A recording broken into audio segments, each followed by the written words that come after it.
बच्चों, कैसे हैं आप सब। मैं संतोष वर्मा। आज हम परमाणु संरचना के अंतर्गत एक एक्सेप्शनल इलेक्ट्रॉनिक विन्यास जो अपवाद की श्रेणी में आते हैं इलेक्ट्रॉनिक विन्यास, उनकी स्टडी करेंगे। पिछले वीडियो में आपने विभिन्न तत्वों का इलेक्ट्रॉनिक विन्यास करना सीखा आप-बाउ नियम के तहत। आज हम देखेंगे कि कौन कौन से ऐसे तत्व हैं जो अपवाद की श्रेणी में आते हैं। इसका क्या मतलब हुआ कि जो उन तत्वों का इलेक्ट्रॉनिक विन्यास होना चाहिए था वो नहीं होगा। तो सबसे पहले हम ये जानें कि कौन कौन से ऐसे तत्व हैं जो अपवाद की श्रेणी में आते हैं। तो आइए देखा जाए अपवाद की श्रेणी में कौन कौन से तत्व आते हैं। आप इनको भली भांति लर्न कर लीजिए, कायदे से याद कर लीजिए। जैसे एटॉमिक नंबर, परमाणु क्रमांक आप याद कर लीजिए कौन कौन से तत्व ऐसे हैं जिनके परमाणु क्रमांक एक्सेप्शनल की सीरीज में आते हैं। तो परमाणु क्रमांक 24 वाला जो तत्व होगा वो अपवाद की श्रेणी में आता है। 24 के बाद याद कर लो बेटा 29, फिर बोलो 41, 42, 42 के बाद 43 मत बोलना जोश में, 42 के बाद सीधे फिर 44, 45, 46, 47, 57, 64, 64 के बाद 78, 79। आप यहां तक पहले ध्यान से समझ लें, फिर आगे की बात होगी। 24 जो होता है वो क्रोमियम का होता है, 29 कॉपर का एटॉमिक नंबर होता है, 41 आपको बता दें नोबियम का होता है, 42 मोलिब्डेनम का होता है, RU ruthenium, rhodium, palladium, silver, lanthanum, GD, gadolinium, platinum, और ये जो होता है गोल्ड का होता है। 79 जो होता है वो बेटा किसका होता है एटॉमिक नंबर? गोल्ड का। अब देखिए जो एक्सेप्शनल की सीरीज में आते हैं हमको कुछ भी याद नहीं करना है। मैं बता रहा हूं आज के बाद कभी आपको रटना ही नहीं पड़ेगा। बस आपने कैसे पहले लर्न करिए कौन कौन से अपवाद की श्रेणी में आते बोलिए। 24, 29, 41, 42, 43 नहीं है, 44, 45, 46, 47, इसके बाद 47 का सीधे 57, फिर 64, 78, 79। ये जो एलिमेंट्स हैं अपवाद की श्रेणी में आते हैं। अब हमको सर बताइए आप करना क्या होगा। जो अपवाद वाले तत्व उनका इलेक्ट्रॉनिक विन्यास करते समय किन किन चीजों का ध्यान रखना होगा। कुछ भी ध्यान नहीं रखना है, बस छोटी सी बात आप याद करिए कि जो अपवाद की श्रेणी में आते हैं उसमें हम क्या करेंगे, लास्ट से देखिएगा यस का एक इलेक्ट्रॉन डी में ट्रांसफर कर देना। मतलब यस से एक इलेक्ट्रॉन कम कर देंगे, धीरे से डी में डाल देंगे, बस खत्म, अपवाद हो गया। अब आपके मन में आ रहा हो क्यों अपवाद है इलेक्ट्रॉनिक विन्यास, ये अपवाद की श्रेणी में क्यों आते हैं। देखो हर एक तत्व चाहता है कि हमारा इलेक्ट्रॉनिक विन्यास स्टेबल हो जाए।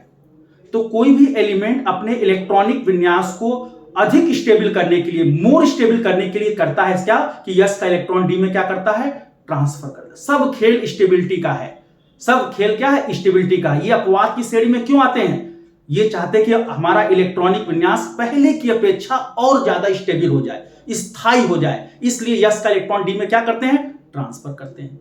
आइए स्टार्ट किया जाए। सबसे पहले अपवाद की श्रेणी में कौन सा तत्व आता है, क्रोमियम। बताओ बेटा क्रोमियम का इलेक्ट्रॉनिक कॉन्फ़िगरेशन अगर करना है तो सबसे पहले इसका हमको एटॉमिक नंबर पता होना चाहिए। एटॉमिक नंबर मैंने पहले ही बोला था, लास्ट वीडियो में बोला था, आप कम से कम 50 या 55 तक बिल्कुल लर्न कर लीजिए। तो क्रोमियम का एटॉमिक नंबर कितना होता है, 24। अब हम इसका इलेक्ट्रॉनिक विन्यास करें। इलेक्ट्रॉनिक विन्यास क्रम क्या है भाई करने का, देखो ये ऑर्डर होता है, ये मैंने फिर लिख दिया इस बार भी, पिछले अब वीडियो में आप चाहे तो देख सकते हैं। सबसे पहले इलेक्ट्रॉन किसमें भरता है, 1s में, फिर 2s में, फिर 2p में, फिर 3s में, फिर 3p, 4s, 3d, 4p, 5s, 4d, 5p, 6s, 4f, इस तरह से भरते जाएंगे। ये जो sp-df है इनको हम लोग उपकोष कहते हैं, सब सेल कहते हैं। s उपकोष में 2 इलेक्ट्रॉन भरेंगे, p में 6 भरेंगे, d में 10 भरेंगे, f में 14 इलेक्ट्रॉन भरेंगे।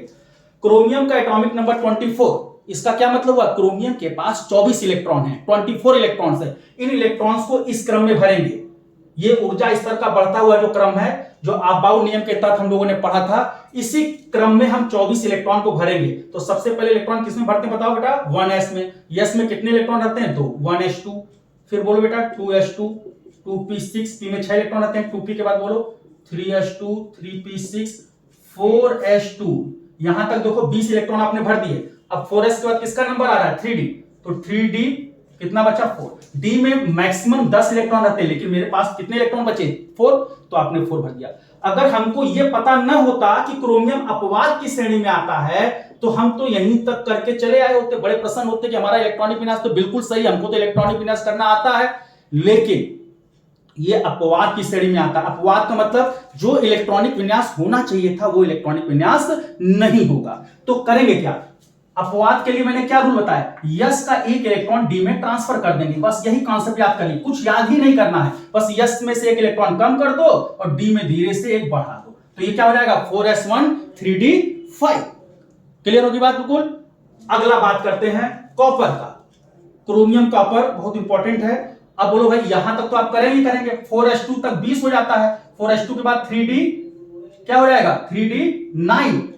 अगर ये अपवाद की श्रेणी में नहीं आता तो हम इसी तरह से करके चल देते, लेकिन हमको पता है 29 वाला भी अपवाद की श्रेणी में आता है, और जो अपवाद की श्रेणी में आते हैं तब तो उनका इलेक्ट्रॉनिक विन्यास में हम क्या ध्यान रखते हैं कि लास्ट के यस से एक इलेक्ट्रॉन डी में ट्रांसफर कर देंगे। तो यहां पे 4s2 की जगह क्या हो जाएगा, यहां पे एक कम कर दो 4s1 हो जाएगा, और डी में एक बढ़ा दो 4s2।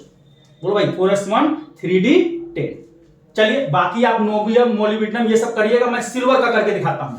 Silver Ag, atomic number Ag का कितना है भाई 47। चलिए भाई सबसे पहले इलेक्ट्रॉन 1s में 1s2 2s2 2p6 3s2 3p6 4s2 4s2 3d10 4p6 5s2 4d9। देखो भाई पहले आप जैसे करते हैं समान तरीके से करिएगा, पहले एक्सेप्शनल के बारे में कुछ सोचिएगा ही मत। हमने देखो कर लिया इलेक्ट्रॉनिक विन्यास 2 4 10 12 18 20 30 36 2 38 और 9 कितना हुआ 47। अब देख लो यार कहीं 47 अपवाद की श्रेणी में तो नहीं आता है, तो हमको पता है 24 29 41 42 44 45 46 47 47 अपवाद की श्रेणी में आता है। तो अपवाद की श्रेणी में आता तो यस का एक इलेक्ट्रॉन कम कर देंगे और डी में एक बढ़ा देंगे, तो यहाँ पे 10 हो जाएगा, यहाँ 1 हो जाएगा। अब इसमें जो 3 तत्व हैं बेटा, ये इसी तरह से बाकी आप सब करिएगा।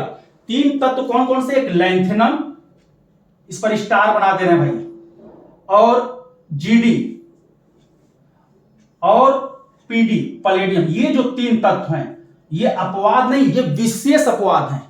जैसे भाई क्लास में कुछ लड़के दुष्ट होते हैं, कुछ महादुष्ट होते हैं, दुष्ट वालों के लिए अलग तरह का ट्रीटमेंट होता है, जो महादुष्ट होते हैं उनका अलग ढंग से ट्रीटमेंट किया जाता है। अगर अपवाद की श्रेणी में अगर कोई तत्व आता है तो यस का एक इलेक्ट्रॉन डी में ट्रांसफर कर देंगे, लेकिन जब विशेष अपवाद में आ जाए, 3 तत्व हैं बताइए लेकिन कौन सा है, पैलेडियम पीडी 46 57 64, ये विशेष श्रेणी में आते हैं, तो इनके लिए इलेक्ट्रॉनिक विन्यास करना होगा तो विशेष चीज हमको ध्यान रखना है। क्या, पैलेडियम की बात करते हैं, पैलेडियम विशेष अपवाद है, एटॉमिक नंबर 46 स्टार बना दिए विशेष के लिए। बोलिए भाई सबसे पहले 1s2 2s2 2p6 3s2 3p6 4s2 3d10 4p6 5s2। देखो भाई यहां पर आएगा 4d8, गिन लो भाई 46 हुआ कि नहीं, 2 4 10 12 18 20 30 36 2 38 और 8 कितना हुआ 46। अगर ये अपवाद की श्रेणी में आता तो यस का एक इलेक्ट्रॉन कम कर देते और डी में एक बढ़ा देते, लेकिन ये तो विशेष अपवाद है। तो विशेष अपवाद क्या है भाई, यहां पर यस का दोनों इलेक्ट्रॉन डी में चला जाता है, मतलब 5s2 गायब हो जाता है और ये 4d10 हो जाता है। मतलब 4p6 के बाद सीधे हमको क्या लिखना पड़ेगा, 5s लिखेंगे ही नहीं 4d10 लिखेंगे, ये 5s गायब हो जाता है, अर्थात 5s का दोनों इलेक्ट्रॉन 4d में क्या हो जाता है, ट्रांसफर हो जाता है। ये सब खेल स्टेबिलिटी का है। सब एटम चाहते हैं कि हमारा इलेक्ट्रॉनिक विन्यास पहले से ज्यादा स्टेबल हो जाए, इसलिए इलेक्ट्रॉन का क्या हो रहा है, ट्रांसफर हो रहा है। अब इसके बाद हमने क्या बताया, विशेष अपवाद में कौन कौन से स्टार वाले बताओ, पैलेडियम। एक और बात करते हैं लैंथेनम का। लैंथेनम का एटॉमिक नंबर बोलो भाई कितना होता है, बोलो भाई 57। इसको बेटा हम मिटा दे रहे हैं, 57 की बात कर ले एक बार और, 57 इसको आप लोग नोट कर लिए होंगे, 57 लैंथेनम, ये विशेष श्रेणी में आता है। सबसे पहले इलेक्ट्रॉन किसमें भरेंगे, 1s2 2s2 2p6 3s2 3p6 4s2 3d10 4p6 5s2 के बाद बोलो भाई 5s के बाद किसका नंबर आता है, देखो भाई 5s का 4d10, 5s 4d 5p6, 5p6 के बाद बोलो भाई 6s2 4f1, गिन लो भाई 57 हुआ कि नहीं। यहां तक 30 होता है, 36 हो जाएगा, 36 2 38 10 48 और 6 कितना हुआ 48, 2 50 4 54, 2 56 और 1 57। अगर हमको पता होता ये अपवाद की श्रेणी में नहीं है तो हम इसी तरह से इलेक्ट्रॉनिक विन्यास करके चले आते हैं। क्लियर। अगर अपवाद होता तो यस का इलेक्ट्रॉन डी में ट्रांसफर कर, लेकिन ये विशेष अपवाद है। इसमें क्या होता है देखो भाई, ये 4f1 गायब हो जाता है, 4f1 गायब हो जाएगा, ये इलेक्ट्रॉन जो है आगे चला जाएगा। 4f के बाद किसका नंबर आता है देखो 5d का, तो ये 4f1 गायब हो जाता है और ये इलेक्ट्रॉन ट्रांसफर हो जाता है किसमें 5d में। तो ये 4f1 नहीं लिखेंगे, मतलब 6s2 के बाद सीधे 5d1 होगा, 4f1 नहीं होगा। तो इसी तरह से यहां आप जो है लैंथेनम के बाद जीडी का करके देख लीजिएगा, और प्लेटिनम और गोल्ड तो अपवाद की श्रेणी में आता है, यस का एक इलेक्ट्रॉन ट्रांसफर कर दीजिएगा डी में, बाकी आप कर लीजिएगा। अगर आपको कहीं प्रॉब्लम होती है तो कमेंट में लिखिएगा, तो मैं उसका भी आपको जो है पीडीएफ में नोट्स दे दूंगा। Thank you. नेक्स्ट जो वीडियो में हम आपको अगली बात करेंगे एटॉमिक स्ट्रक्चर से रिलेटेड, तब तक आपको धन्यवाद। एक बार काटे पड़ी